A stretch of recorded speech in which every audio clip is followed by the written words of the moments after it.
ఈరోజు దేవుడు మీతో మాట్లాడబోతున్న మాట ఏంటి తెలుసా? ఈరోజు మీ హృదయంను గట్టిగా ఈ వాక్యంను ముద్రించుకోండి. సామెతలు 3వ అధ్యాయము 5వ వచనం చూసుకుందాం.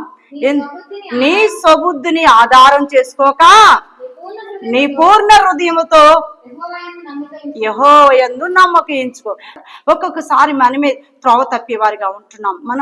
మన సొంత బుద్ధిని ఒకలాగా చేసేసుకుంటాం. దేవుడికి ఇష్టం, అది దేవుడికి ఇష్టం కాదు. కానీ మీ సుబుద్ధిని మర్చుకోండి, దేవుడి మీద ఆధారపడండి.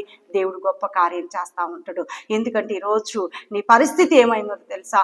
కొన్ని ఆటంకాలల్లా నువ్వు ముందుకు పొనిలాగా నువ్వు ఇక ఈ వాక్యానికి లోబడలేక నీ జీవితం ఉంటున్నది. ఈరోజు నీ సుబుద్ధి ఆధారం చేసుకోవద్దు, కానీ దేవుడి మీద ఆధారపడవు. దేవుడి సన్నిధిలో నువ్వు వెతుకు. దేవుడు గొప్ప కార్యం చేయబోతున్నాడు. హల్లెలూయా. దేవుడికి స్తోత్రం.